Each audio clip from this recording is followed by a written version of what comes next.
اور علماء کے ساتھ انہوں نے کیا ظلم کیا ہے، کتنے علماء کی زبانیں کاٹی ہیں، کتنے علماء کا قتل کیا ہے۔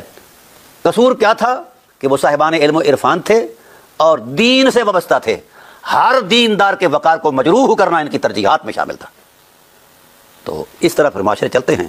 ہم اگر اموی دین کی اقتدا پر آئیں، ہم چاہتے ہیں جس طرح مولویوں نے ایک حدیث گھڑی ہوئی ہے کہ میرے صحاب جو ہیں یہ ستاروں کے مانند ہیں، تم جس کی اقتدا کرو گے تو ہم نہ ہدایت پا جاؤ گے، بے آئیے مقتدی تم آتدی تم، بھائی ہدایت پا جاؤ گے، یہ جعلی حدیث ہے۔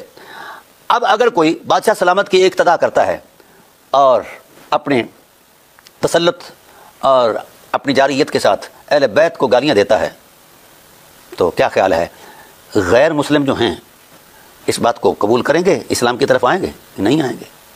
آپ ریکارڈ دیکھ لیں، انہوں نے کتنے مسلمان قتل کیے ہیں جن کی زندگیاں اسلام کے لیے وقف تھیں اور اسلام میں طاقت بنی، اور اسلام کے اندر ان کا ایثار الوفا قرآن بیان کرتا رہا۔ ان کو یہ قتل کرتے تھے، اور جو اسلام دشمن تھے یہود و نصارہ، ان کے ساتھ ان کے اچھے راہ و رسم تھے، اور آج بھی ہیں، آج بھی ہیں۔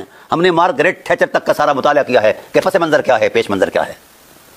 تو بھائی انصاف کی دنیا میں آؤ اور حق کی طرف آؤ، میرے کہنے پر نہیں، رسول اللہ صلی اللہ علیہ وسلم کے مزاج کی حرمت کو سامنے رکھ کر اور قرآن کریم کی روشن آیات اور مشیت الہی کے تقدس کو سامنے رکھ کر اس طرف آؤ۔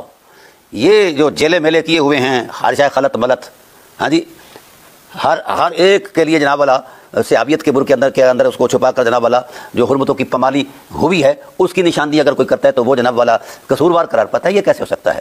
ایسا کریں، اگر یہی ان کی عصمتی بیان کرنی ہے تو قرآن کریم کی آیات کا بھی انکار کر دیا جائے اور احادیث طیبات کا بھی انکار کر دیا جائے، صحابہ کرام کی تکریم کی حرمت کا بھی انکار کر دیا جائے۔ اہل بیت علیہ السلام کے تو ویسے ہی یہ دشمن ہیں اور مولوی بھی دشمن ہیں، تو اہل بیت علیہ السلام کا جتنا بھی شرف ہے اس کو چھوڑ دیا جائے، بس ٹھیک ہے۔